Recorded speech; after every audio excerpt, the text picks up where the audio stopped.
Christophe sur France Maghreb 2. Bonjour tout le monde, merci d'être avec nous en direct sur votre radio France Maghreb 2. C'est le LGF, le grand forum en ce vendredi 16 juillet. J'espère que vous allez tous bien, en pleine forme. Ravi de vous retrouver pour cette dernière émission de la semaine, très remplie aujourd'hui. On va s'y tenir, on va aller au Maroc, en Algérie, en Tunisie, évidemment en France, et nous allons recevoir une invitée exceptionnelle dans un instant. C'est la fille aînée du roi Pelé, la légende du foot, Kelly Nascimento, qui sera avec nous dans un instant. Elle est née à Santos au Brésil, puis elle a déménagé avec son père évidemment, qui a emmené toute sa famille dans les années 70 à Manhattan, et depuis elle y vit à New York, et elle viendra inaugurer les cartels du sport qui seront inaugurés demain à Sarcelles. Elle sera avec nous dans un instant. Vraiment une légende, et elle s'est engagée d'ailleurs dans le foot féminin, et elle avait fait un excellent documentaire sur son père à l'occasion du mondial au Brésil justement, en vidéo chaque jour, avec des vidéos que vous avez peut-être vues. C'était en 2014 au Brésil à l'occasion du mondial. Elle sera avec nous, vraiment une légende, la fille d'une légende du foot avec nous sur France Maghreb 2. C'est vraiment un rendez-vous à ne pas louper dans quelques minutes. Nous serons au Maroc, puisque vous l'avez peut-être entendu, cette histoire incroyable de Paul Trisomique, qui a obtenu son bac avec mention bien au Maroc. Le témoignage de son père avec nous dans ce LGF. Monsieur Lamer sera avec nous tout à l'heure à 17h. On fera un petit tour aussi par Alger avec le docteur Aouni Abdelaziz qui est sur place et qui nous dira la réalité du terrain en Algérie. Comment ça se passe? Est-ce que le Covid repart? Comment ça se passe? Est-ce que les hôpitaux se remplissent? Il va nous dire tout à l'heure en direct d'Alger. Puis on fera un petit détour par la Tunisie où notre ami Nasser Lajili y est encore sur place et nous donnera des dernières nouvelles de la Tunisie qui, vous le savez, cette semaine a été placée rouge. Donc ça veut dire que quand vous revenez de Tunisie, c'est ce que m'a dit Nasser tout à l'heure, eh bien il faut observer une quarantaine de 10 jours à votre retour. Voilà, ça se passe comme ça maintenant. Et ça change d'ailleurs tous les jours, c'est un petit peu, pour ceux qui partent en vacances, là, prévoir d'avance c'est un petit peu compliqué. Pour nous accompagner, il est là comme chaque vendredi, monsieur Mami. Comment ça va, Tarek? Bonjour Christophe, ça va, très bien. Bon, très bien, c'est vrai que c'est difficile de prévoir ses vacances là en ce moment, hein. Vacances, c'est quoi ça? C'est des vacances, c'est un truc pour se reposer, vous savez. Les congés payés. Les congés payés, je connais. Ouais, voilà. Vous connaissez, évidemment. Monsieur Ismaël Boujakada est avec nous. Comment ça va, mon Ismaël? Très bien, oui. Très bien, et toi, pardon? Oui, très très bien. Toi, tu es dans le Doubs, on le rappelle. Le Doubs qui a été... J'espère qu'il fait doux dans le Doubs. Hein. Ouais, vous avez été un peu frappé par les inondations, là. Vous avez vu, en Allemagne, c'est absolument incroyable. 100 morts. Ouais, plus de 115 là, on en est à 115 avec comment dirais-je, des coulées de boue, avec des glissements de terrain à Cologne ce matin. Enfin, c'est impressionnant. Et puis apparemment beaucoup de disparitions. Et ils savent même pas combien de personnes ont disparu. Ouais, c'est ça, c'est terrible. Et apparemment donc une grosse partie de l'Allemagne a été touchée. Et tout ce qui est la partie frontalière en France également, dans l'est, du côté de Nancy, Bar-le-Duc, etc. Ça a été aussi bien touché. Et il paraît que ça se dirige vers l'Italie maintenant. Donc, une boutade avec le Covid. Si tout ce qui est arrivé comme intemporel pouvait amener avec lui le Covid-19, ça serait une bonne nouvelle. C'est ça, effectivement. Bon, alors vous avez été assez épargné, Ismaël, dans le Doubs, hein, pour l'instant. Ouais, franchement ça va, juste le Doubs qui est un petit peu sorti par endroits, mais aucun drame en tout cas. Aucun drame, bon tant mieux en tout cas. Ouais. Allez messieurs, on va commencer par un petit quiz. Tiens, c'est notre ami DJ Nabil qui est dans les parages, que je salue, numéro 4 avec nous. Numéro 4, très bien. C'est parfait, ça va mon Nabil? Ça va et toi? Très très bien. Alors attention, j'ai un peu compliqué les choses, c'est-à-dire c'est pas forcément des questions à un point, vous allez le voir. Question à 2 points pour la première. Ouverture d'un tunnel reliant la France à un pays voisin. Angleterre. Ou l'Angleterre. Attendez, vous n'avez pas entendu ma question. Oui. En 1965, de quel tunnel s'agit-il? L'Italie. Non, le nom du tunnel. Le nom. C'est l'Italie et il s'appelle... oui, c'est l'Italie. Tunnel du Mont Blanc? Oui, le tunnel du Mont Blanc, effectivement. C'est l'Italie. Qui, vous en souvenez, avait fermé dans les années 2000 suite à un incendie terrible. Tout à fait. L'autre tunnel... Ouais. Et l'autre tunnel a été ouvert par le président Mitterrand, donc c'est plutôt les années 80. C'est le tunnel de Fréjus, c'est ça? Non, le tunnel de l'Angleterre. L'Angleterre, c'est la Manche, sous la Manche. Oui, c'est la Manche. Plutôt 80. Est-ce qu'il est vraiment sous la Manche d'ailleurs? C'est toujours posé la question. On ira faire un tour et on fera non, c'est parce que beaucoup disent qu'il est vraiment sous la mer du Nord. Après l'élection de Mitterrand. Voilà, après l'élection de Mitterrand, oui. Et de Madame Thatcher. 2 points pour notre ami Nabil. Attention, question à 3 points. La scène qui devait accueillir la star de la chanson Madonna en 2009, vous vous en souvenez, s'est effondrée un bilan qui avait un terrible drame qui s'était produit. Mais dans quelle ville de France ça s'est déroulé? C'était Marseille. C'était Marseille, bonne réponse, Ismaël. C'était à Marseille en 2009 qui devait accueillir effectivement la star Madonna. Et la scène s'était effondrée, il y avait eu quelques blessés. Christophe, il a choisi cette date juste parce que c'est Marseille qui s'effondre. Non, pas du tout, mais non. À Marseille, ils n'ont pas de chance. Hein. C'est comme à Marseille, Bastia, le foot. Ouais, c'était à Furiani. C'était à Furiani, mais c'était avec Marseille aussi. Oui, absolument. Bon, c'était autre chose. Question maintenant à 2 points. Je cherche un guitariste et chanteur de rock et de blues américain. Il est décédé en 2014 en Suisse. De qui s'agit-il? Il est connu? Ah bah oui. Nirvana? Non. Chanteur, j'ai dit pas. Ah, chanteur. J'en sais rien. Comment il s'appelle? Nirvana, c'était en 1994. Il s'était suicidé. Je sais que c'était dans Woodstock, mais par contre. Ouais, le roi de Woodstock, exactement. Ouais. Johnny quelque chose. Monsieur Mamie, peut-être. Winter est une bonne réponse, Ismaël. Bravo. Johnny Winter. Bravo. Je cherche à présent, question à 1 point, un chanteur, auteur, compositeur et interprète français. Il est mort, lui, en 2014. Alors, il avait fait un succès mémorable dans les années 70, je crois. Il est libre, Max. Ah oui. Michel Berger. Non, Michel non, quelque chose. Non, c'est pas Michel. Il est libre, Max. Oui. Il est libre, Max. Et il y en a même qui l'ont envie voler. Voilà, exactement. Oui, je connais la chanson, mais c'est pas Michel. C'est pas Michel, Non, c'est Hervé. C'est Hervé, oui. Christiani est une bonne réponse. Ouais. Bravo. Je persuadé que c'était un Michel. Non, c'est Hervé non. Christiani. Moi, j'ai adoré cette chanson parce que, Ouais. en fait, quand cette chanson est sortie, des fois, quand j'entends une chanson, Christophe, je vois l'image et je vois il est libre, Max, on l'a vu voler et je vois quelque chose devant mes yeux qui vole. C'est Max. Ouais, c'est Max. Je cherche à présent un musicien sud-africain décédé en 2019. était sous le l'ancien- blanc, le Le surnommé Zoulou blanc. le Zulu blanc. Ouais. Johnny Clegg. Johnny Clegg. Il est une mort. excellente réponse. Bah oui, en 2019, vous en souvenez pas? On avait parlé dans le LGF. Ah si, Bonanga. Ah, oui. Eh oui. Ah. C'est le fils à Mandela, le Ouais. fils spirituel de Mandela. Quel grand chanteur. Ah oui. Et enfin, question sport, on est en plein Tour de France. Je cherche un coureur Combien de points? cycliste. 2 points. D'accord. Je cherche un coureur cycliste espagnol, né en 1964, vainqueur de 5 Tours de Ah France. ouais, comment il s'appelle? Très connu, hein. Ouais. Vraiment. 5 Tours de France, il a gagné. Un cycliste coureur espagnol, de qui s'agit-il? C'est pas Chigara ou un truc Non. comme ça? Non, C'est non. pas Che Guevara. Il est Chigara parce qu'il est pareil, lui, il est espagnol. Comment il s'appelle? En tout cas, c'est. J'ai le prénom, mais Ouais. le nom, je Oui, sais plus. c'est qui le prénom, vas-y? C'était pas Miguel quelque chose. Si, mais Miguel comment? Ah, j'ai un doute, je sais plus. Vainqueur de 5 ça Tours veut de dire France, Miguel Indurain, messieurs. Ah oui, Bon, Ah oui. c'est vrai. 5 Tours de France, quand même. En tout cas, celui-là, il les a pas gagnés à l'insu de lui-même. Il les a gagnés avec sa volonté. Oui, absolument. Bon, eh ben bravo, messieurs. Il a été Bon, ce soupçonné quiz. de dopage, hein, si je dis pas de bêtises. Hein. Oui. Pas lui, c'est l'américain. Non, mais lui aussi. Hein. Lui, ça me trompe, mais je Oui. crois qu'Indurain Lui aussi, aussi. mais- Bon, de toute façon, ils ont tous été sur.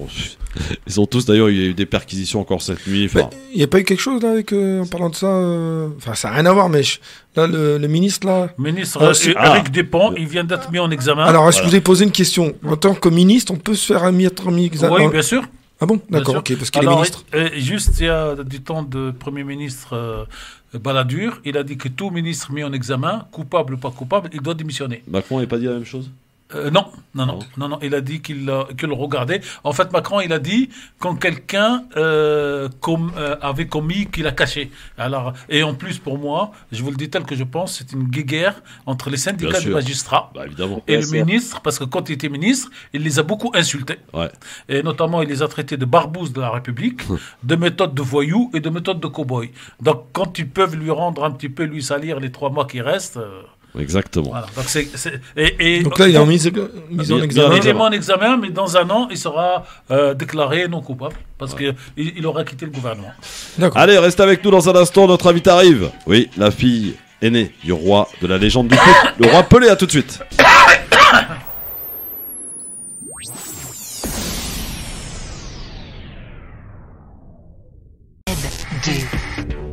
Le Grand Forum, merci d'être avec nous avec Tarek Mami et avec Ismaël Boujakada qui est en direct avec nous depuis le Doubs, où il fait doux, bien entendu, comme à France Maghreb 2, surtout quand on a la chance d'avoir dans nos studios une lumière qui est avec nous aujourd'hui sur France Maghreb 2. Je suis ravi de l'accueillir. Vraiment, ça, Kelly Nascimento de Lucas. Bonjour et bienvenue sur France Maghreb 2. Vous n'êtes pas n'importe qui puisque vous êtes la fille aînée de la légende du foot. Et comme tout amateur que je suis et que nous sommes de foot, quand on parle du roi Pelé, évidemment, ça met tout le monde d'accord. Bonjour Kelly, bienvenue sur France Maghreb 2. Bonjour, merci, c'est mon plaisir. Bonjour, alors vous êtes l'ambassadrice des cartels du sport. Et pour en parler, monsieur le président des cartels du sport, Jawed El Hajri, bonjour. Bonjour à tous. Et également la femme de l'ombre, parce que c'est par elle que tout passe aussi. Fatima El Hussi, bonjour. Bonjour. Que vous avez connu, vous, amis rémois et rémoises, Fatima.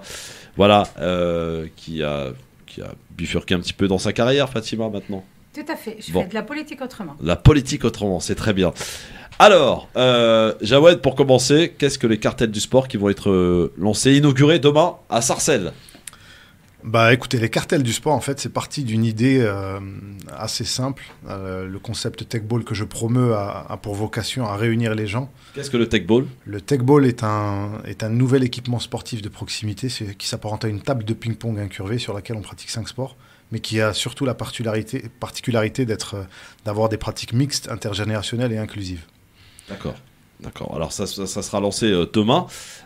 Kelly, il a été difficile de vous convaincre de venir inaugurer ces cartels du sport et ainsi que vous deveniez l'ambassadrice de cet événement qui va être lancé demain à l'échelle, pour l'heure, au niveau de l'Île-de-France, mais plus tard, qui a vocation en tout cas de s'étendre à l'échelle nationale. Ça a été difficile de vous faire venir, Kelly ? Non, pas du tout. Non ? Parce que, non. Le cartel du sport, c'est vraiment pareil de toutes les choses que je fais avec des arts et des sports. Et c'est tout avec de l'égalité. Et c'est des choses que j'aime. Ouais. Alors vous êtes très engagé aussi dans le foot féminin, Kelly. Je suis très engagée avec de l'histoire, oui, de l'égalité. Et que je crois qu'on peut voir, comme se dit, through. À travers. À travers le foot féminin. Alors, Kelly, j'aimerais que vous nous parliez de ce que vous aviez lancé, je crois, si je ne dis pas de bêtises, en 2014 à l'occasion de la Coupe du Monde dans votre pays, le Brésil. C'était un événement vidéo que vous avez lancé sur votre père. Vous avez lancé ce documentaire et vous avez ainsi retracé toute sa carrière. C'est la question? The question was, you made a documentary in 2014 about your father's career. Merci. Sa carrière, oui. Non, c'est pas un documentaire, c'était comme se dit, un vlog, un vidéoblog de tous les jours de l'expérience dans la Coupe du Monde au Brésil. So, tous les jours, on fait un petit peu de filmage et après, on édite et on met en Facebook 2 minutes par jour. Et c'est comme une archive de l'expérience de mon père dans la Coupe du Monde au Brésil. Il était là en Facebook encore. C'est The Real Pelé. Kelly, est-ce qu'il y a pour vous quelqu'un qui a réussi à égaler votre père, le roi Pelé, la légende du foot? Est-ce que pour vous, il y a il y a un joueur de foot qui s'est distingué sur la planète depuis? Oui, Marta. Ouais. Oui, très bonne réponse. Très bonne réponse. Ouais, très bonne réponse, effectivement, je m'y attendais pas à celle-là. Alors, Kelly, vous vivez à New York, puisque votre père a déménagé toute votre famille dans les années 75, je crois, c'est ça? Vous êtes parti à vivre à New York en 1975? Ils sont partis jouer oui, parce qu'il avait... C'est ça. Cosmos, oui. Et ça. Et ainsi, vous êtes resté là-bas. Vous êtes resté là-bas. resté là-bas et le reste de la famille a retourné au Brésil. D'accord. Et vous êtes resté là-bas avec Marie et 4 enfants. Oui. Voilà. Et vous êtes photographe, m'a-t-on dit? J'ai commencé avec la photographie et maintenant je suis en train de diriger mon premier documentaire long métrage. D'accord. Alors, comment ça va se passer, Jawed, demain, à 14h, je crois que c'est l'heure de l'inauguration de ce cartel du sport à Sarcelles? Avant de vous parler du lancement, je vais répondre déjà à la première question que vous m'avez posée tout à l'heure sur les cartels. Ouais. Les cartels, en gros, comme je vous ai dit, le Tech Ball étant un mouvement qui vise à rassembler les gens, les cartels vont être sa frange féminine, en quelque sorte. J'ai grandi dans un quartier dont je suis très très fier, et je suis très fier d'être banlieusard, et l'expérience que j'ai eue avec mes sœurs qui qui déjà à la maison n'avaient pas forcément l'idée d'aller faire du sport sur les équipements sportifs qu'on avait à disposition, puisqu'ils étaient très masculins, me gênaient. Et à travers justement le concept des cartels, je me suis dit que tiens, on va pouvoir leur donner aussi leur place sur le territoire en leur montrant que ce concept qui est fait pour tous, eh ben, elles y ont droit et elles y ont accès. Et c'est à travers cette animation qu'on fera demain à Sarcelles, et surtout la présence de Kelly qui porte le projet aussi à bout de bras, qu'on va réussir à inséminer artificiellement cette idée dans les cerveaux, j'allais dire, c'est pas ça, mais plutôt dans les têtes des populations féminines des quartiers. Fatima, ce projet te parle? Ah oui, il me parle. De quelle manière? Pourquoi il te parle? Parce que déjà, une expérience professionnelle, à savoir, tu devines un petit peu, hein, j'ai des enfants aujourd'hui. Ouais. J'ai eu bien sûr le plaisir d'avoir et la chance d'avoir 4 garçons, j'ai jamais eu de filles. Mais autour de moi, il y avait beaucoup de filles. Beaucoup de filles qui n'avaient pas cette chance de réaliser des rêves, comme le football par exemple, comme d'autres sports féminins, et je dirais même que certains métiers. Et aujourd'hui, essayer de sensibiliser les personnes aujourd'hui qui sont réticentes à ce sujet, c'est aussi de donner nous la possibilité et de pousser à ces choses, à ces sensibilités, c'est-à-dire à favoriser pour que cette cause soit demain réalisée et réalisable. Et mon expérience personnelle, c'est que moi, je viens d'Algérie, je suis marocaine mais venant d'Algérie, et je vous garantis que ce n'était pas facile d'être fille. Et moi-même, j'ai fait beaucoup de sport. J'ai même fait en athlétisme le championnat d'Algérie. Je ne sais pas, je l'ai fait. Ah ouais. Oui, tu l'apprends exactement. J'ai fait le championnat d'Algérie et j'ai eu beaucoup de réticences. Pas par mon père, parce que grâce à mon père, je suis aujourd'hui, c'est lui qui m'a encouragée à ce que je fais aujourd'hui et surtout ce que je suis aujourd'hui. Et c'est mon père qui m'a permis d'aller au-delà parce que c'était lui qui décidait. Et c'est vrai, dans le monde de femmes, j'ai eu beaucoup de réticences.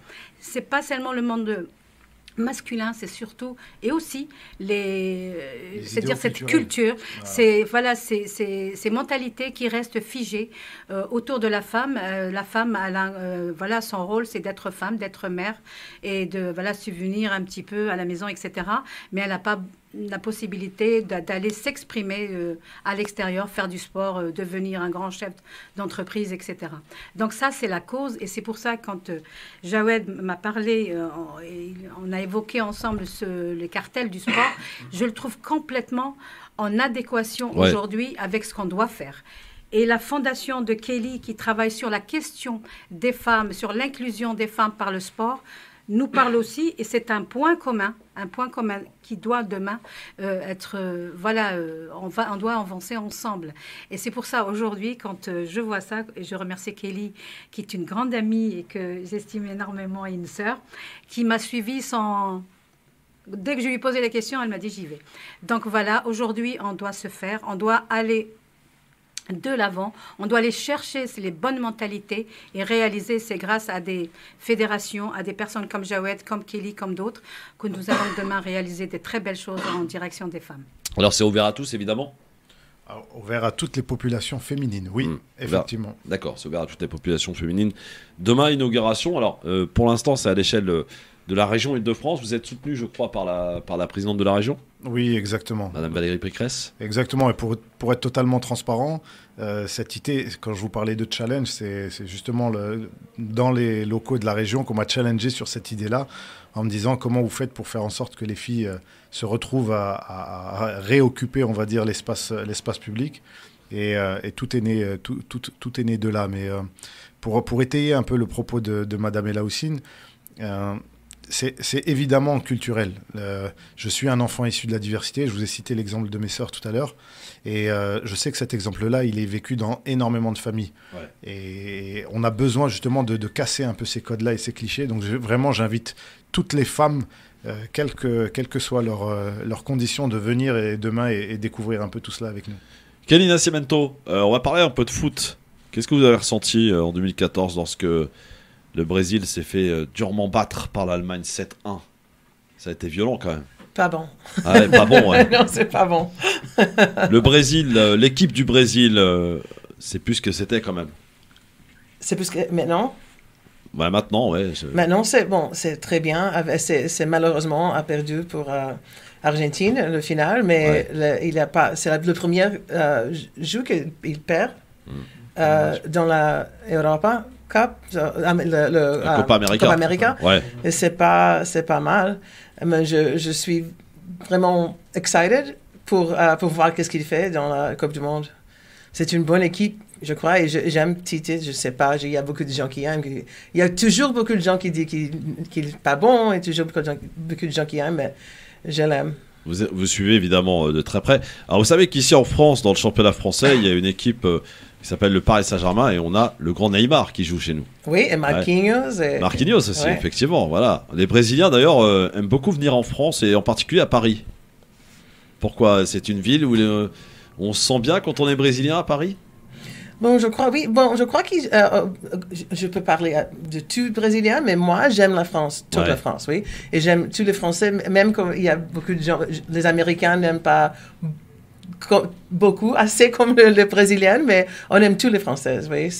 Toute la France, c'est merveilleux, je crois. Et c'est un pays, évidemment, à visiter, le Brésil. C'est très beau, le Brésil. C'est très beau, le Brésil. C'est très festif. C'est grand et c'est très beau. Et il y a de beaucoup de paysages, beaucoup différents. C'est très, très beau. Et c'est une terre de football, surtout. Oui. Voilà, c'est ça. Émotionnellement, oui. Ouais. Alors, justement, comment ça se passe quand on est fille, vous êtes la fille aînée donc, du roi Pelé, comment ça se passe quand on grandit avec une légende du foot? On baigne dans le foot de la maternelle, dès le biberon, comment ça se passe? Je comprends pas le film. Jawad, allez, vas-y, à toi de jouer, mon vieux. Non, pas de souci. He said that when you grew up as a daughter of Pelé, what's your feeling? C'est ça, ok. Which is something that you have.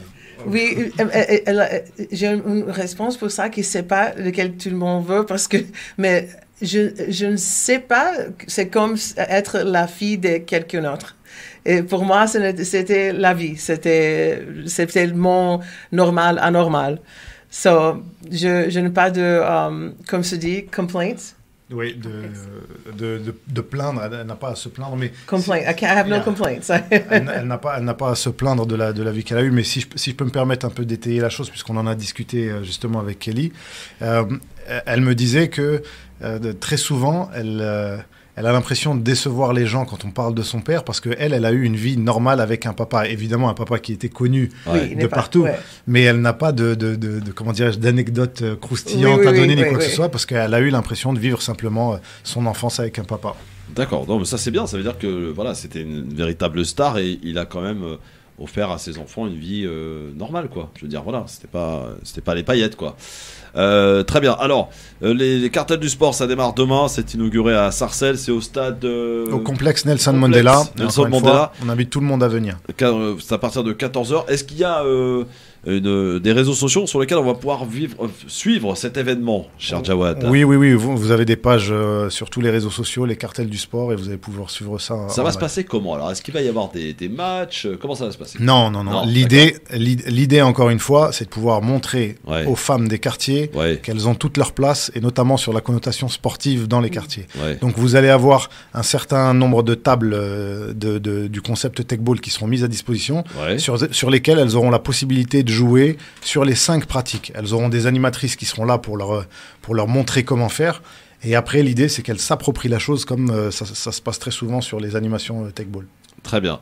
Et ça a vocation, Fatima, donc à se développer à l'échelle nationale, en France. On l'espère de tout cœur de le développer, parce que ce n'est pas seulement une activité sportive, c'est surtout un concept qui va permettre aux femmes de pratiquer quelque chose, un support pour leur permettre aussi d'exister à travers le sport et d'aller au-delà, et d'être acteur et d'être visible. C'est ça qui est important.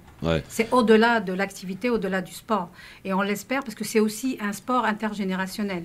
On peut jouer avec plus vieux que soi, plus jeune que soi, ou des personnes même à mobilité réduite, avec des enfants. Donc c'est un sport convivial qui permet à tous de jouer ensemble. Donc ça permet aussi cette cohésion qui est quand même très je dirais, intéressante et très utile dans le cadre, à travers le sport, qui est un vecteur de réunir les gens entre eux. Alors, pardon, excusez-moi Christophe, parce qu'il faut que j'ajoute quand même, parce que je n'ai jamais la prétention de dire que parce que j'ai eu la vision, c'est moi qui dois donner toutes les directives, mais là, en l'occurrence, c'est un bébé qui me tient à cœur. Ce n'est pas seulement juste venir animer et leur donner, leur permettre de faire du sport et de se rendre compte qu'elles ont leur place sur le territoire. Moi, ce que je veux, c'est laisser une armée, ce n'est pas forcément le terme, mais je veux laisser un héritage, et un héritage qui sera reconduit, parce que l'idée, c'est de partout où on va passer, de trouver des ambassadrices qu'on va former, sur lesquelles on va passer du temps pour qu'elles-mêmes puissent être derrière les formatrices sur leur territoire et toujours engagées de plus en plus. Il y a une vocation sociale, il y a une vocation d'employabilité derrière, parce que j'ai vraiment pour ambition de faire ressurgir ces exemples, et comme je dis souvent, l'exemple est contagieux. Donc ce n'est pas juste venir faire une animation et leur permettre de... Non, on veut vraiment faire quelque chose qui va tenir dans la durée. Et qui on préfère que ça soit l'exemple qui soit contagieux plutôt que le virus qui est en train de contaminer peut-être dû choisir un autre mot, oui. Ouais. D'ailleurs, juste une petite question comme ça, en aparté à Kelly, le Brésil qui a été durement frappé aussi par cette épidémie de Covid-19. Où en est-on aujourd'hui ? C'est pas bon, mais c'est mieux. Ouais, c'est mieux. Les États-Unis aussi ont été très frappés. New York aussi. New York, c'est le pire, je crois. Mais New York est parfait aujourd'hui. On a 80% vaccinés. Ouais. Et on ouvre, mais pas complètement ouverte, mais on ouvre beaucoup. Et les choses commencent à marcher. C'est bon. Alors, il y a ce rendez-vous de demain. Jawed, quels sont les rendez-vous aussi à noter ? Alors, vous avez donc demain le lancement avec la conférence de presse à Sarcelles, où encore une fois, je le martèle encore, mais j'invite vraiment toutes les femmes à venir découvrir ça, des plus jeunes aux plus vieilles. Le lendemain, nous serons aux plus âgés, pardon, excusez-moi. Le lendemain, nous serons à Grigny. Ouais. Oui. Grigny, il y aura un gala qui sera donné le 22 juillet, qui aura trait à cette tournée-là et aux activités Techball plus généralement. Et l'objectif, c'est de reprendre à partir de septembre, dans un premier temps sur les régions d'Île-de-France et ensuite à l'échelle nationale. Mais j'aurais même tendance à vous dire qu'il y aura une troisième phase, peut-être même à l'échelle internationale, puisque on a eu certains ont eu écho de ce qu'on avait envie de faire. Et ils trouvent que, notamment au Maroc, ils trouvent que ça fait sens de proposer la chose aussi à la population féminine marocaine. Donc, très ambitieux. Très bien. Et d'autant plus que, quand même, si je dis pas de bêtises, le foot féminin se développe vraiment bien en France. On a une équipe de France qui se défend plutôt pas mal, d'ailleurs. Hein. Bien sûr, mais ne restez pas sur la connotation footballistique, restez plutôt sur l'aspect je veux permettre à tout le monde de venir, et donc pas forcément rester que sur le foot, mais sur toutes les pratiques. Ouais, mais le foot, quand même, c'est l'opium du peuple. Vous voulez vraiment m'emmener sur le foot? Ah ouais, c'est l'opium du peuple. Qu'est-ce que j'y passe, moi? C'est pas faux. Et Kelly, on est là pour illustrer parfaitement l'exemple. Je veux dire, Kelly, dites-moi, quelle est la meilleure équipe de foot selon vous en France? Est-ce que vous suivez un peu le championnat français? Je ne sais pas. Je ne sais pas. C'est pas suffisant, ça dit ça, de tout le football de France pour dire ça, je crois. Il n'y a pas une équipe pour vous qui se distingue, qui vraiment... Bon, mais il faut savoir de toute l'équipe pour faire cette analyse. Ouais. Et je ne connais toute l'équipe. Mais j'aime PSG féminin et masculin. Mais je crois très bien. C'est ce qu'il me fallait comme réponse, Kelly. C'est parfait. C'est bien les clubs du Sud, non? C'est pas ça? Mais non, elle a dit PSG. Ne cherche pas. Ça mais c'est une opinion que c'est pas éduqué. Ouais. Non, mais venant de vous, cher Kelly, ça peut être que évidemment très flatteur, bien entendu. Et je suis assez d'accord avec vous, je dois le dire. Moi qui ne devais pas intervenir. Oui, Tarek. Si, vous êtes chez vous quand même. Juste quand vous jouez un match de foot, ne donnez pas le dernier penalty à tirer à un joueur du PSG, sinon vous connaissez la Coupe du Monde. Est-ce que vous avez regardé la Coupe d'Europe, Kelly, qui vient de se terminer d'ailleurs avec la victoire de l'Italie sur le tir au but? Oui. Ça a été dur quand même cette Coupe d'Europe, parce que ça s'est joué beaucoup sur les tirs au but, d'ailleurs pour beaucoup d'équipes. Et les tirs au but, on peut pas dire que c'est quand même quelque chose qui illustre parfaitement une victoire. Hein. Si tu peux traduire, Jawed, allez, débrouille-toi maintenant. He said that too many games. Oui, c'est ça. Mais je crois que c'est parce que le conditionnement, c'est pareil maintenant, ouais. Le niveau. Et le conditionnement aussi, il y a une grande différence en 1970, mais aujourd'hui, c'est pas. Mais oui, mais je suis J'étais trop triste pour Angleterre, mais je crois qu'Italie a joué meilleur. Ouais, elle a joué, c'est vrai qu'elle a joué meilleur, on est d'accord. Est-ce que vous avez un favori? Ce sera là ma dernière question footballistique. Est-ce que vous avez un favori pour la Coupe du Monde au Qatar l'année prochaine? Qui va d'ailleurs se jouer, et c'est la première, en décembre. C'est mon favori? Ouais. C'est une question truc, c'est Brésil. Le Brésil, voilà Kelly, le Brésil, on l'espère en tout cas. Soyez la bienvenue ma chère Kelly en France. Merci d'être passé sur France Maghreb 2. Un mot sur le dîner. Il y a eu le dîner d'hier soir ou pas? Non, le dîner de gala est le 22 juillet. 22 juillet. Dîner. Ah, Tarek qui veut manger, mais ça y est. Non, je mange pas sur un petit mot, parce que peut-être qu'il y a des auditeurs qui seraient intéressés. Comment ça va être ce dîner? Alors, ce dîner, en gros, il aura vocation à évoquer toutes les actions Tech Ball en cours et à venir, dont les cartels du sport.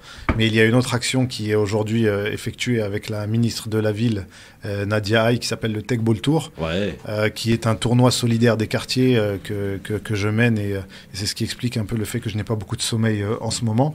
On a une 50aine de tournois qui sont en train de se dérouler. Je salue d'ailleurs toutes les associations et les équipes qui travaillent pour moi sur le terrain parce qu'elles font un gros boulot et ce dîner en quelque sorte aura pour vocation de mettre en valeur et de valoriser tout leur travail parce que on ne met pas assez souvent à mon sens et à mon goût le travail des opérationnels sur le terrain. Alors Fatima, un dernier petit mot donc sur ce cartel du sport qui démarre demain, qui a beaucoup d'ambition et qui est très attendu, notamment par beaucoup et par des amateurs de sport en général. Bien sûr. Bien sûr. Bien sûr. Bon, en tout cas, moi je suis très fière et merci à Jawed et notamment aussi à Kelly de participer, de contribuer à ça. Et je pense que cette discipline va se propager, je dirais, ça va se diffuser et je pense que c'est un outil nécessaire aujourd'hui pour qu'on puisse aller de l'avant. Et moi, j'attends avec impatience la première étape et je l'espère encore une grande caravane qui va traverser toute la France et toute l'Afrique et je dirais le monde entier. C'est important. Inch'Allah, comme on dit chez nous. Inch'Allah. Voilà. Jawad, merci beaucoup en tout cas et bravo pour ce que tu as fait et pour ce que tu fais. Voilà, bravo pour ces initiatives et bravo aussi pour avoir réussi à faire venir Kelly qui est avec nous. Merci beaucoup Kelly. Thank you very much. Merci à vous, Dunad. À très bientôt et profitez bien de votre passage en France bien sûr et voilà, hâte de vous revoir bien entendu.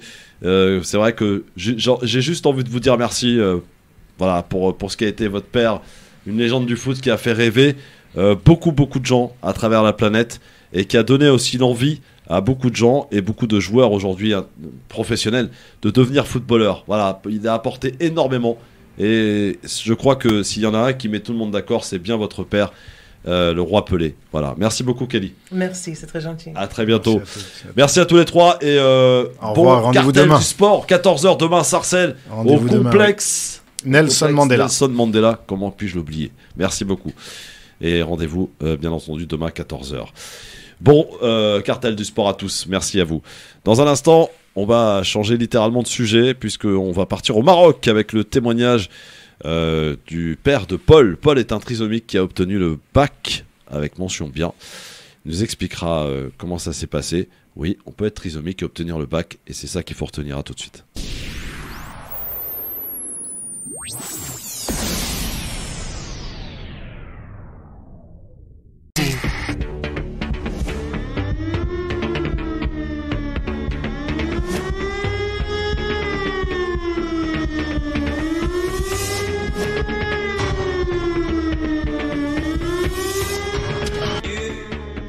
Christophe sur France Maghreb 2.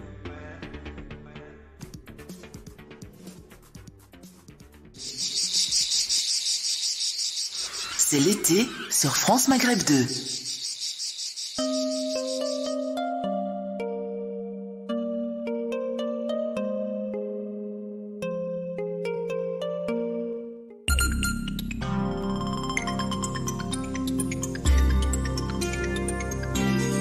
Bonsoir à tous. Rétro-pédalage sur la levée de l'obligation de port du masque dans certains territoires. La préfecture du Pas-de-Calais annonce son retour dans de nombreuses rues et places sur les communes du littoral Il s'agit de rues piétonnes, de lieux commerçants ou de sites très fortement fréquentés.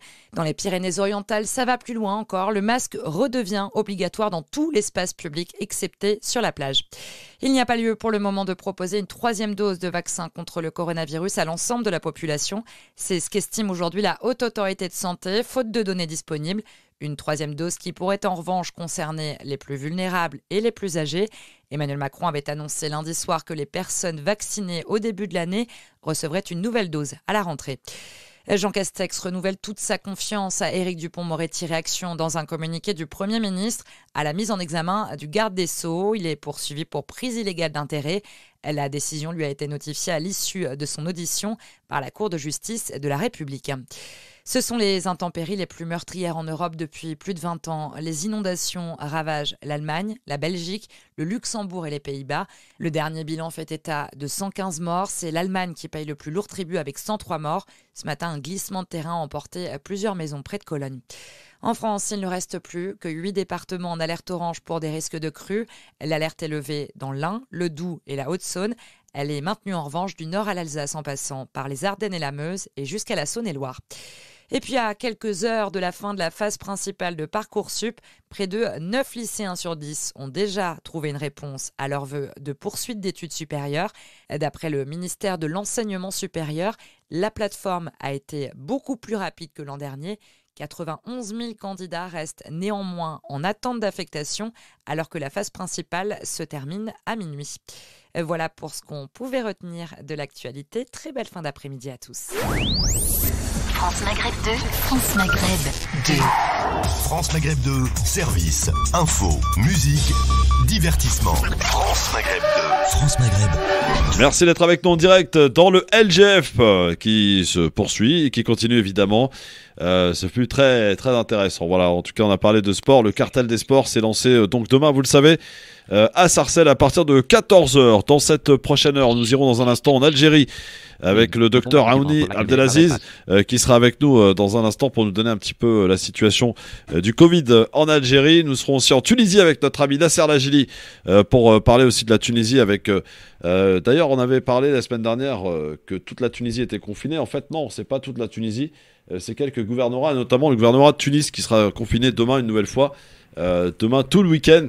Et puis, bien entendu, on fera un petit point avec nos amis de Human Appeal pour ce week-end de la générosité qui a démarré tout à l'heure à 15h pour 3 jours durant sur France Maghreb 2 pour évidemment lancer cette campagne à l'occasion de l'Aïd el-Adha. Alors, j'avoue que là, on est en train d'essayer de rentrer en contact avec monsieur Mamère du côté du Maroc.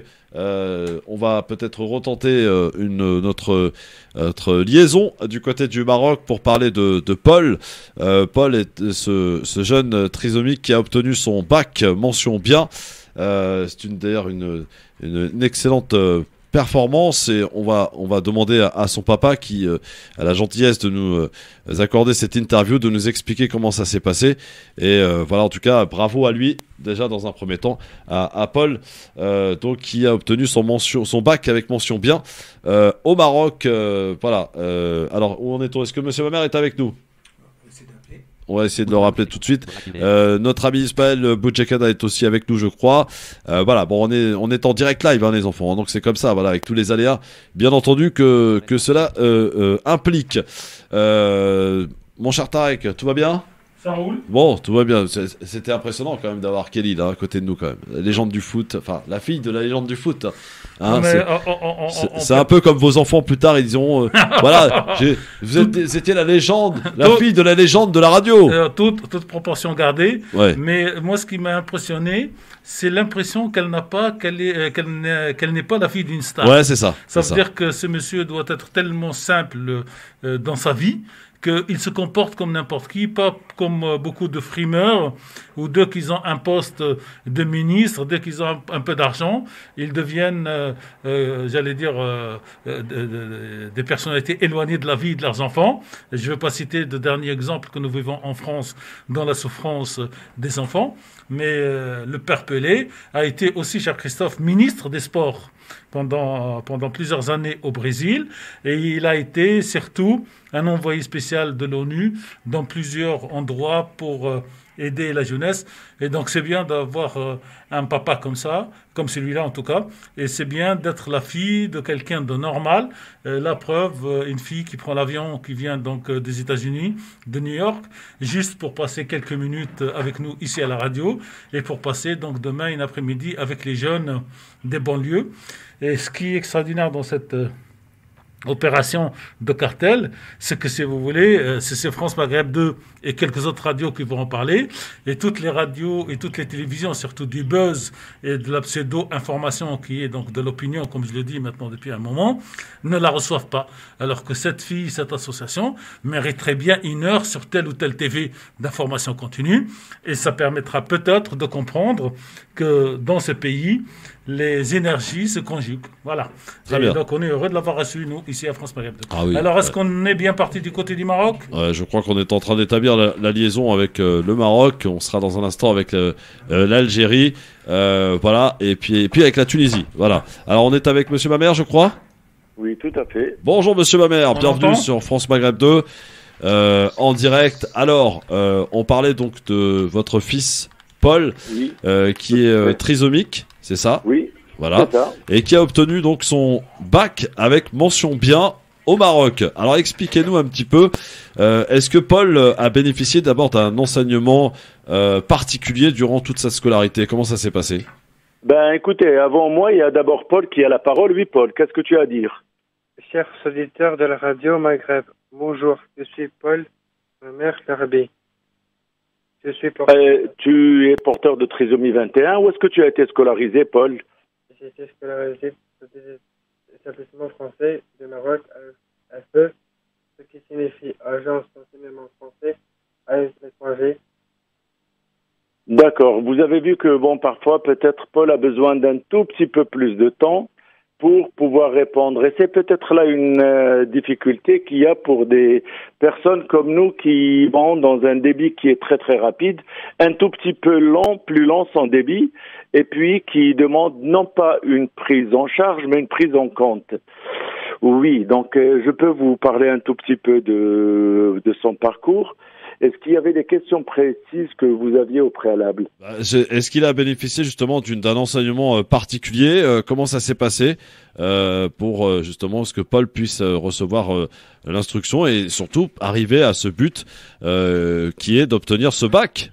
Oui, alors, par rapport à ça, bon, la prise en charge, elle est assez longue. Donc, à partir pratiquement de l'âge de 3 ans, il y a une prise en charge orthophonique et en psychomotricité. Donc, ce sont des prises en charge qui sont très, très précoces. Et en même temps, il y a bien sûr une scolarisation dans un milieu qui est normal. Au départ, quand on vivait à Paris, bon, Paul avait bénéficié dans une clisse d'un enseignement où ils étaient 5. Je me souviens, c'était donc dans un quartier de Paris. Et tous les matins, il prenait la route pour aller à l'école. Il y avait avec lui 5 autres personnes porteuses de trisomie 21. Je salue peut-être que son copain François Varro nous entend. S'il est sur la radio, ben, je lui passe un salut. Et puis, la prise en charge de ces enfants-là, donc les 5, elle a fait que j'ai vu que mon fils, il ne progressait pas comme à un rythme qui était assez satisfaisant. Et à partir de là, on est venu au Maroc, on s'est installé. Il a été accepté dans une école normale de la mission française, ce qu'on appelle ici la mission française. Le plus grand réseau du monde d'enseignement, c'est l'AEFE.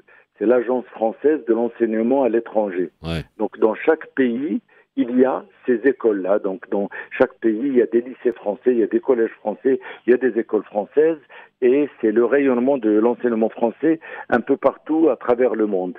Et c'est donc dans cette structure-là qu'il a été pris en charge dans une école inclusive. Il était le seul à être trisomique au milieu de personnes qui ont commencé petit à petit à le connaître et puis peut-être aussi, je dirais, à le stimuler.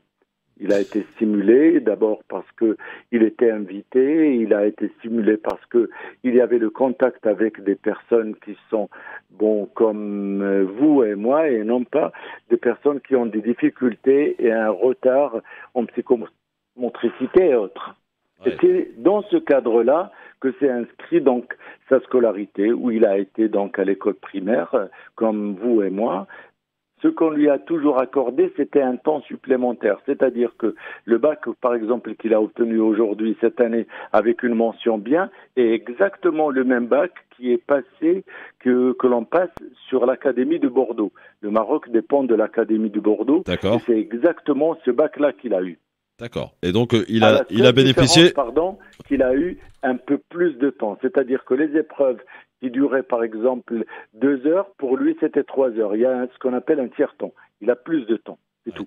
Et on a vu la joie, d'ailleurs, du corps professoral et de la directrice aussi de l'établissement. Vraiment, on a l'impression que les efforts de Paul, son travail a été aussi... voilà, ça a été, tout le monde a été récompensé quelque part. Oui, parce que bon, je veux dire, c'est la réussite d'un système. Il a incarné voilà, c'est la réussite d'un système. À son insu.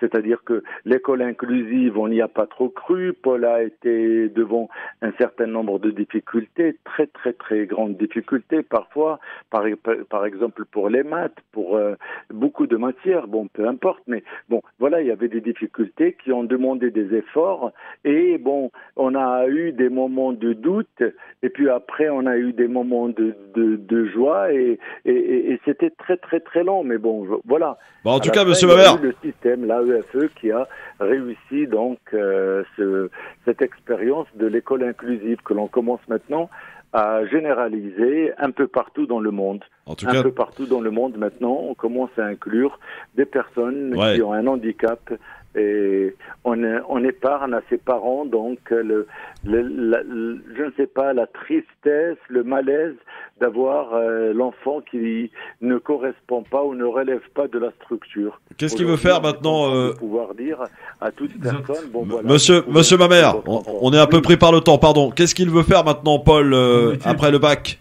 Alors, ce qu'il va faire, c'est pas ce qu'il veut faire, c'est ce qu'il va faire. Il va rentrer dans une école de journalisme et de l'audiovisuel. Ouais. On a déjà rencontré des personnes, donc il va poursuivre là-dedans.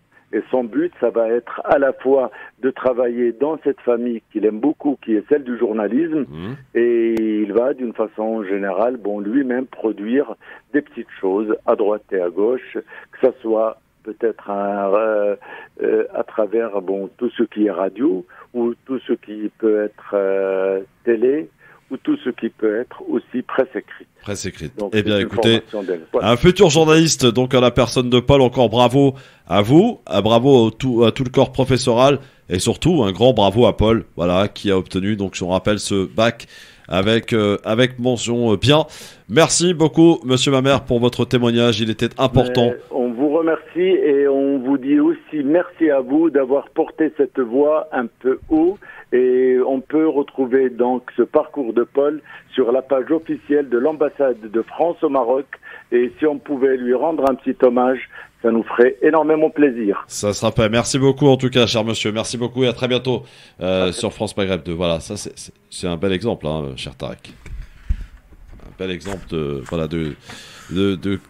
c'est un bel exemple. Voilà. Tout à fait. Ouais. C'est une victoire de beaucoup de gens en fait, mais surtout de lui évidemment en premier lieu. De lui, de ses parents qui ont cru, du corps professoral, et on oublie souvent qu'une réussite, c'est une réussite collective dans un lycée, Christophe, parce que imaginez que les enfants de son âge soient méchants avec lui, il n'aurait pas pu faire ça.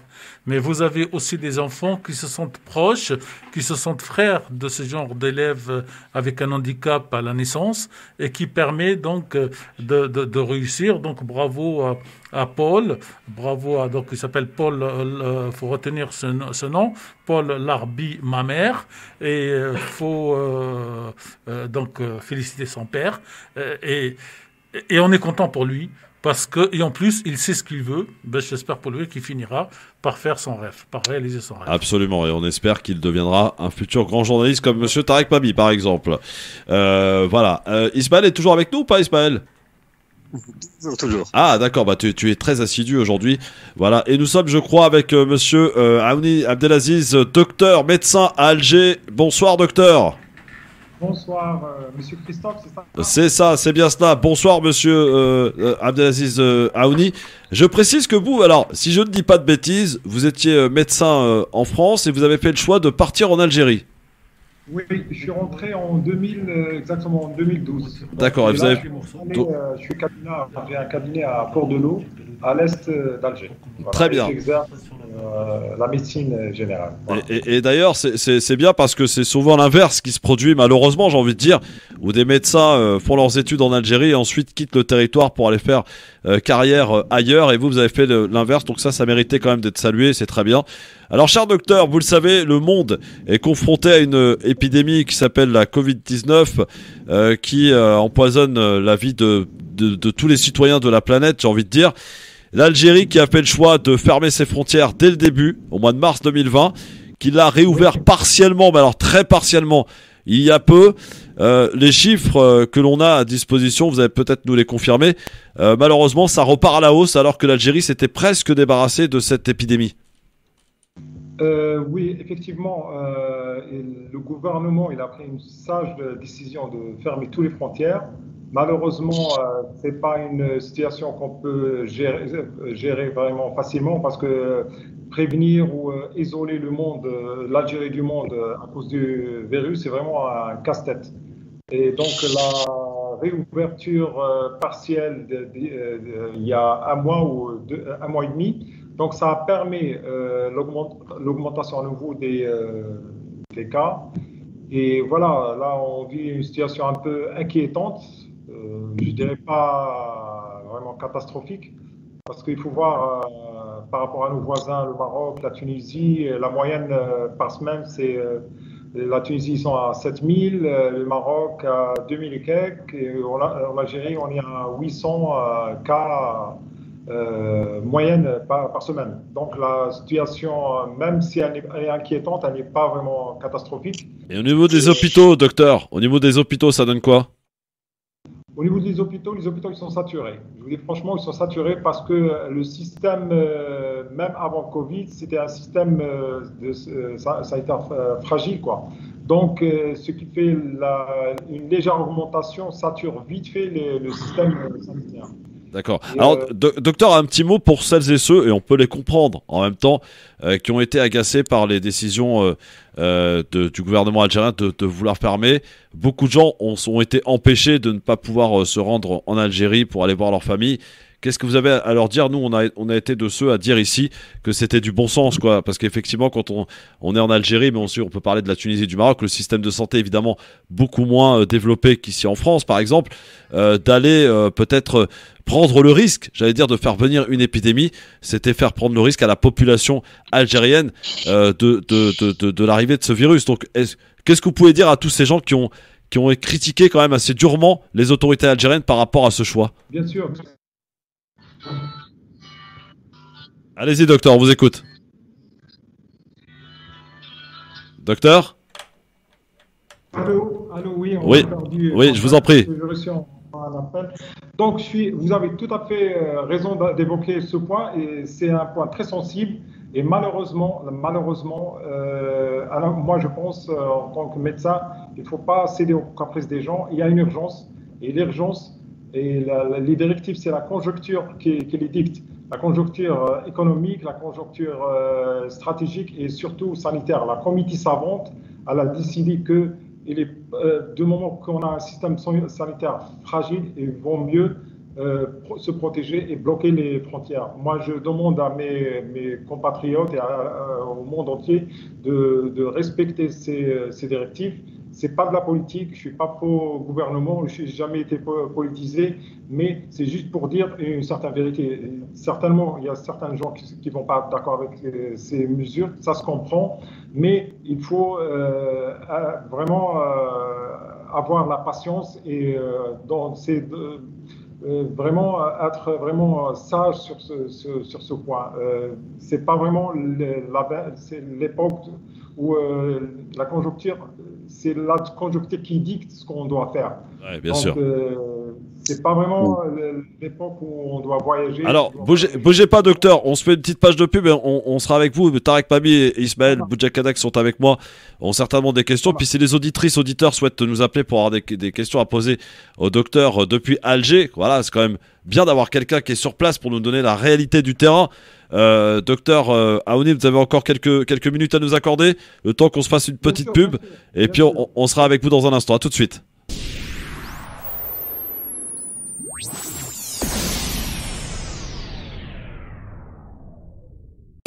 Eh ouais, c'est ça la radio, la magie de la radio, cher Tarek. Nous étions au Maroc il y a quelques instants et nous sommes en Algérie avec le docteur Aouni Abdelaziz qui est avec nous. Nous avons tout à l'heure en Tunisie, ça avec Nasser Lajili, absolument. Le Maghreb. Absolument, le Maghreb uni sur France Maghreb 2 et on s'appelle pas France Maghreb 2 pour rien, hein les gars. Alors, docteur, avant la pause, avant de laisser mes camarades vous poser quelques petites questions, donc on a bien compris que la situation en Algérie repart légèrement à la hausse, vous l'avez dit, vous l'avez confirmé. On est à peu près à combien de cas depuis le début de la pandémie? C'est 1500 et quelques, vous m'aviez dit tout à l'heure. C'est 1562 décès. Ouais. Et de cas, c'est autour de 46 000 contaminés. Cas et 600 et quelques. D'accord. Voilà. Effectivement, avec le variant Delta qui est aussi arrivé sur le territoire, bon, qui est encore minime, mais il est présent. Les mesures qui restent en vigueur, bien sûr, pour les gens qui souhaitent se rendre en Algérie quand ils arrivent à trouver un avion, ce qui est très rare, c'est donc un confinement de 5 jours aux frais du voyageur. Voilà. 5 jours, bien sûr, PCR positif et même il faut, de moins de 48 heures. Et même, je pense qu'ils refont les PCR sur place. Très bien. Alors Tarek Pami, question au docteur Aouni Abdelaziz qui est avec nous depuis Alger pour nous donner un petit peu la réalité du terrain en Algérie. Juste bonjour docteur, bienvenue sur France Maghreb 2. Moi ma question va être simple parce que je suppose que la réponse sera longue. Quand on vit aujourd'hui en Algérie, quelle impression on a par rapport à ce qu'on écoute comme info dans le monde, notamment Tunisie, Maroc, mais aussi France? Est-ce que les Algériens aujourd'hui sont relativement épargnés entre guillemets, ou est-ce que la catastrophe qui a frappé la Tunisie principalement est en route?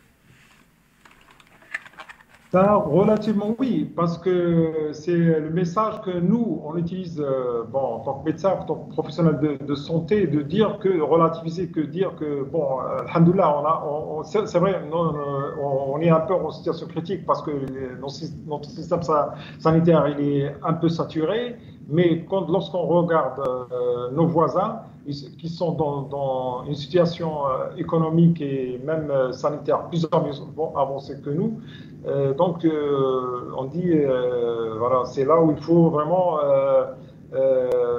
consolider ces acquis-là. Et c'est là où on dit que le gouvernement, il a vraiment pris une sage décision de fermer les frontières. Donc, pour répondre à la question, soulager, oui, bien sûr, soulager, oui. Ouais. Ismaël, question au docteur Aouni Abdelaziz depuis Alger. Pour moi, ça va plus être une intervention. C'est simplement dire que je peux comprendre le discours que vous tenez, cher docteur, mais d'un autre côté, oui, la décision peut-être de fermeture indirecte, puisqu'on avait encore la possibilité d'y aller, même si c'est mission impossible, elle serait sage à la condition que le gouvernement se remette en question, parce qu'on va prendre quelques pays, le Portugal, le Danemark, les Émirats arabes unis, la Hongrie et compagnie. Il faut savoir que l'Algérie, je ne vous apprends rien, elle a un PIB qui est supérieur à ces pays. Aujourd'hui, il n'y a strictement aucune remise en question de la part de l'exécutif algérien sur notamment les infrastructures de santé publique, la richesse, parce qu'on parle aussi d'une manne gazière qui est extrêmement importante. Aujourd'hui, il faut savoir que l'Algérie va devenir troisième, où il est déjà, il va passer deuxième, plus grand importateur de gaz au niveau de l'Union européenne. Donc, à un moment donné, la redistribution, elle n'est pas là. Et c'est une fois encore quelques privilégiés qui en profitent. Ce que je veux dire par là, c'est que le gouvernement algérien, au final, me semble être dans sa droite ligne. C'est-à-dire que c'est quelques privilégiés qui ont les moyens de pouvoir aller prendre à leur charge à la fois les tests PCR, mais aussi le logement à leurs frais, 5 jours à l'hôtel et compagnie, qui vont pouvoir aller en Algérie. Et moi, à ce niveau-là, ça me pose un vrai souci.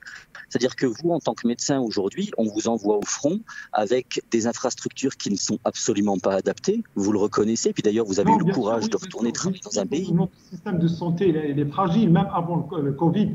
Donc, on ne pourra pas faire face avec un système fragile si l'ouverture des frontières elle est totale. On ne pourra pas faire face. L'Algérie sera vite fait submergée et on sera on pourra vite fait dépasser la Tunisie et le Maroc. Ça, je vous garantis. Ouais. Donc, c'est très intéressant ce qu'il dit. Oui, Ismaël, c'est très intéressant. Je comprends évidemment ta question. Mais là, lui, tu comprends bien qu'il est voilà, il est docteur. Si je peux me permettre, pour tout le monde, nous parlons avec un docteur qui nous décrit une situation sanitaire dans laquelle lui il se débat.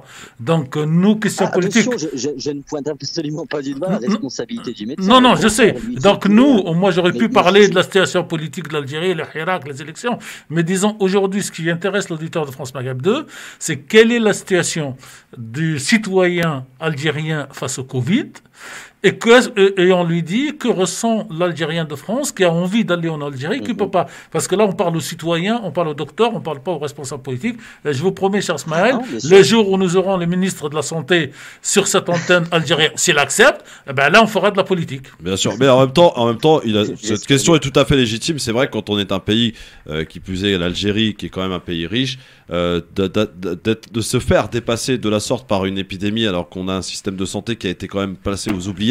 Voilà, ça c'est un fait et il est bien d'avoir rappelé. Cher Christophe, la France a d'autres structures et plus que l'Algérie. Docteur, 5 secondes. La France a quand même d'autres structures et une autre histoire et elle est quand même dépassée aujourd'hui. Donc aujourd'hui, venir donner, non pas des leçons, mais des exemples aux uns ou les autres, moi ce que je souhaite savoir, c'est ce que ressent le citoyen algérien face à cette situation. Est-ce qu'il est en panique? Est-ce qu'il est en sécurité psychologique? Ou est-ce qu'il est fataliste? Voilà, tiens, ça c'est une bonne question, docteur. Tarek, juste une petite intervention très courte. Ouais. Je ne peux pas être d'accord avec ce que tu viens de dire, dans le sens où les deux sont extrêmement liés. Bien évidemment, ce n'est pas une remise en cause du médecin qui lui a eu le courage de repartir en Algérie parce qu'on a besoin de main-d'œuvre là-bas. Moi, ce que je dis simplement, c'est qu'une fois encore, le peuple, à travers cette pandémie, on voit tout simplement qu'il paie encore les petites gens qui, face à la poignée de privilégiés qui aujourd'hui s'en sortent plutôt bien, paient les pots cassés. Mais je pense que ce rappel-là, ça intéresse aussi à la fois les Algériens qui sont là-bas sur place et qui nous écoutent, mais aussi les Algériens de France, parce qu'il y a une explication à tout ce qui est en train de se passer. Docteur, alors comment vivent justement... Allez-y, docteur, allez-y. Voilà, nous c'est une occasion pour nous, et nous on le crie haut et fort, de réformer le système sanitaire et d'ouvrir d'autres hôpitaux. Voilà. Ouais. Ça, c'est le message. Parce que sans cette expérience, on pourra pas vraiment, nous, on est vraiment, on est en première ligne, on est confronté au danger tous les jours. Moi, 10 patients par jour. Après, je suis saturé. J'ai des médecins collègues qui sont morts. Ils sont perdus. Voilà. Ils sont morts, c'est les risques du métier, mais on l'a choisi, c'est le métier qu'on a choisi. Bien sûr. Mais ceci dit, je ne suis pas en train de dire que le gouvernement, il n'a pas à faire les hôpitaux. Non, ils ont l'obligation de rénover le système sanitaire parce que cette pandémie a montré qu'on a un système de santé très très fragile. Moi, ce que j'ai dit au départ, c'est que il était temps de fermer tout parce qu'avec un système aussi fragile, on n'a pas le droit d'ouvrir les frontières. Voilà. Moi, on n'a pas le droit à l'erreur. Effectivement, c'est en ça qu'il était intéressant de vous écouter, docteur, pour comprendre. Moi, j'ai terminé ma formation en France. Je fais des allers-retours pour apprendre. Je suis assistant en chirurgie aussi quand je travaille en France. Et c'est un moment de partir. Mais je préfère rester ici et jusqu'à le rétablissement vraiment correct et dans les deux sens et sans contrat des frontières pour partir. Parce que c'est pas la période des vacances où partir voir ses amis. Parce qu'on est vraiment. On évite, voilà. Docteur, rapidement, est-ce que, comme pour répondre à la question de Tarek Mami, l'Algérien là-bas sur place, les citoyens, comment ils vivent justement cette pandémie? Est-ce qu'ils sont fatalistes? Est-ce qu'ils sont paniqués? Ou alors est-ce qu'ils, comme si de rien n'était, quoi? Non, fataliste, non, je pense pas, parce que moi, je discute avec des patients et il y a plein de gens qui, ils sont paniqués, comme la panique, c'est une psychose qui a frappé le monde entier. Je dirais pas qu'ils sont fatalistes, mais je dirais pas qu'ils sont, catastrophiques non plus. Mais ils regardent les chiffres, parce que maintenant, avec l'Internet, la mondialisation, tout le monde sait ce qui se passe dans le monde par rapport à ce qui se passe en Tunisie, au Maroc, par rapport à ce qui s'est passé en Italie, en Espagne. Ils disent qu'on est dans une situation plus ou moins correcte par rapport à notre système qui est fragile. Je répète, je reviens toujours, je rebondis toujours sur ce point. Malgré ce système, on n'est pas arrivé. La Tunisie a un système de santé, une structure sanitaire plus performante que la nôtre. Je ne dirais pas que les médecins algériens sont moins compétents que Tout à fait. Tunisiens, mais juste, je parle de système, de structure et de disposition du système sanitaire.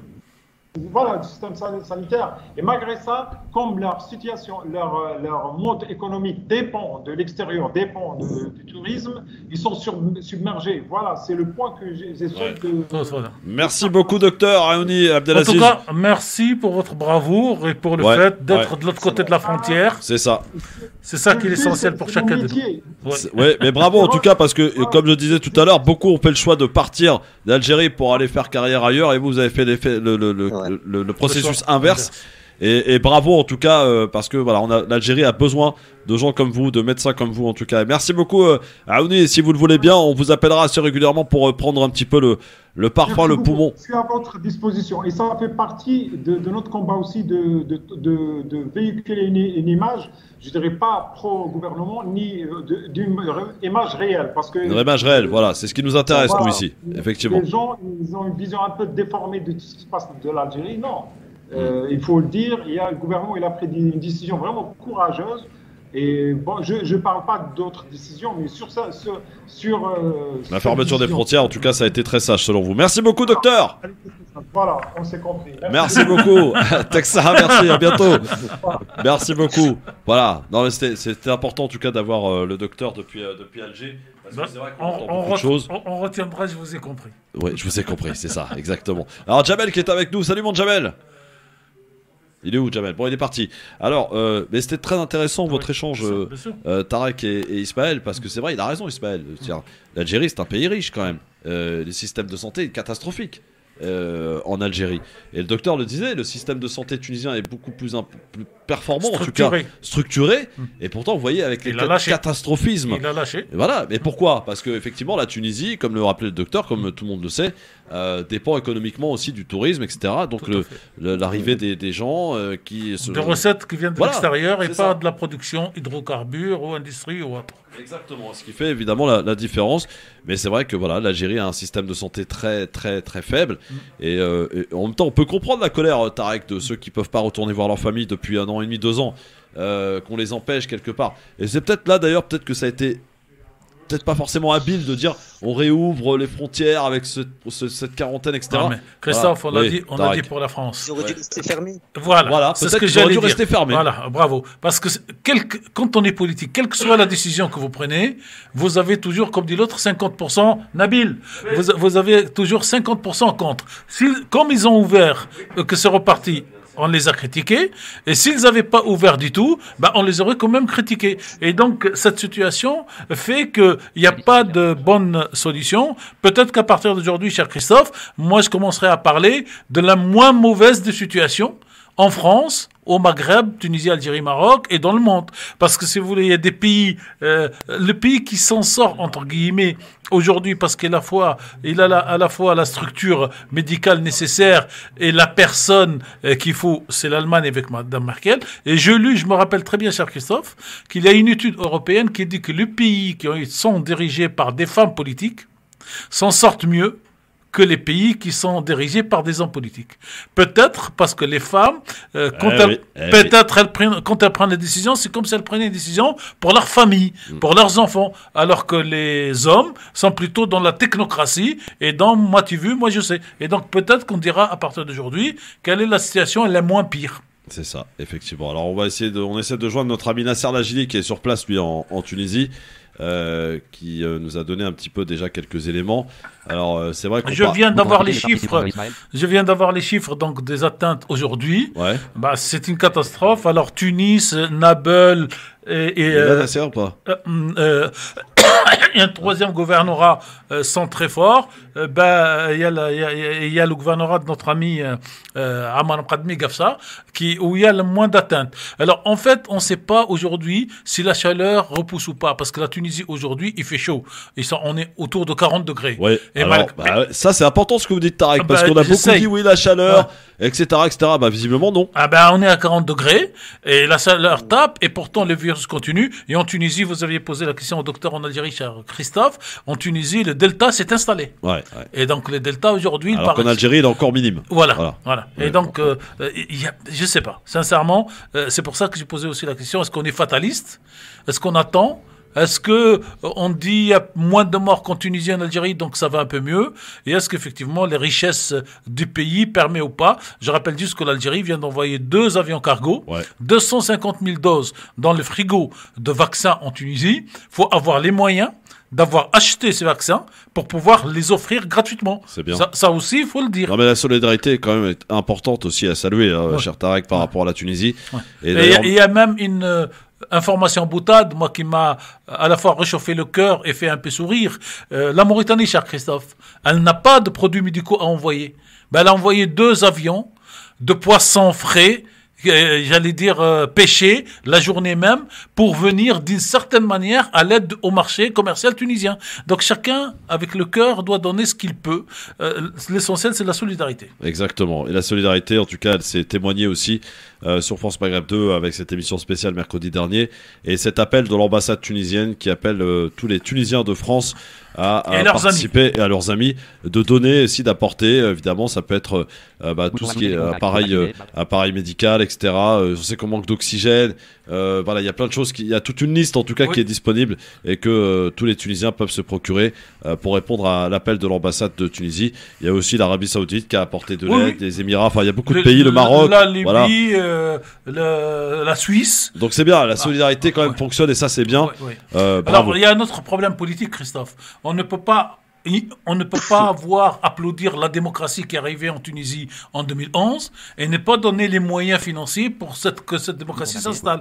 Quand on voit ce que l'Europe a injecté comme argent dans l'Europe de l'Est pour les amener au niveau démocratique, la Tunisie à côté, elle n'a rien touché. Donc il y a aussi cette solidarité financière qui doit aider à installer cette démocratie dont tout le monde rêve. C'est ça, exactement. Alors, on n'arrive pas à joindre notre ami Nasser ? Non. Bon, il doit être occupé au barbecue, hein, qu'est-ce que tu veux que je te dise ? C'est pas grave. Ou il est à la piscine. Il est à la piscine. Mais les plages sont interdites en Tunisie. Non, il n'est pas à la piscine, il est en famille, évidemment, à l'approche de l'Aïd. Et d'ailleurs, il s'inquiète un peu pour son retour, Tarek, notre ami Nasser, parce que visiblement, la Tunisie qui a été placée donc rouge en France. Et on peut revenir, parce que quand on a la nationalité française, parce que le motif impérieux, c'est de rentrer chez soi. Ouais, mais on doit, je crois, me disait-il tout à l'heure, faire un test PCR. Observer une quarantaine de 10 jours. Oui, mais qui est très surveillé avec la présence très contrôlée, Ismaël. J'ai des amis moi qui sont revenus de d'autres pays, de Turquie par exemple. On va pas mettre un policier devant chez eux quand même. Non, mais c'est pas ça, c'est pas comme ça que ça se passe. C'est qu'ils passent à n'importe quel moment. Et si vous êtes pas là, vous avez une amende, mais impressionnante. Donc il faut pas jouer avec ça. Vraiment, tous ceux qui doivent subir des. C'est le fameux contrôle de la sécurité sociale dont tout le monde parle que personne. Voilà, c'est ça. Donc faut faire très très attention. Alors, Ismaël, Tarek, en un mot rapide parce que c'est vrai qu'on a eu une émission très chargée.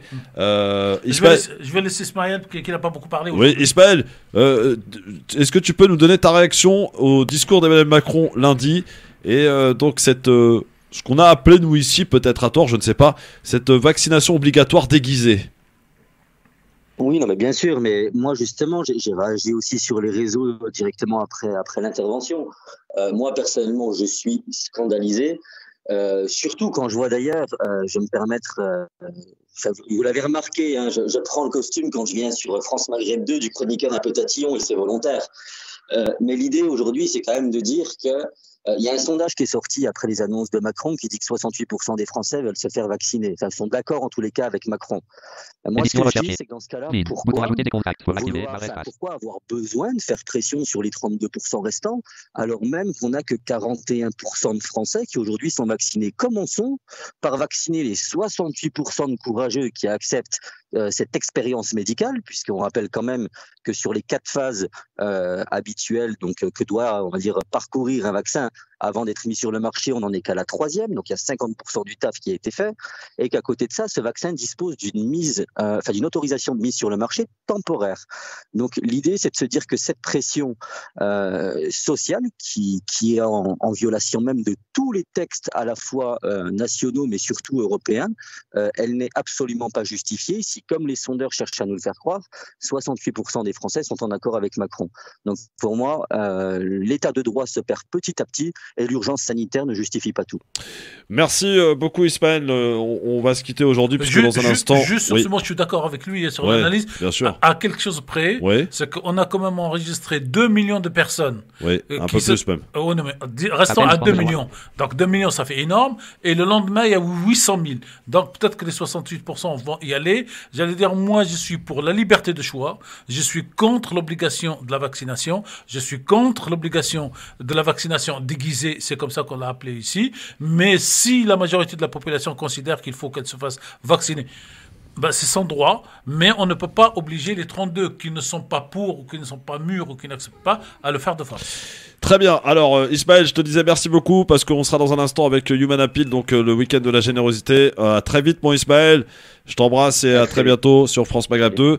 Jawed est déjà là. Jawed, le temps de la pub, et on est de retour pour évidemment cette piqûre de rappel concernant le week-end de la générosité, Jawed, avec Human Appeal, on est d'accord? Très bien. À tout de suite.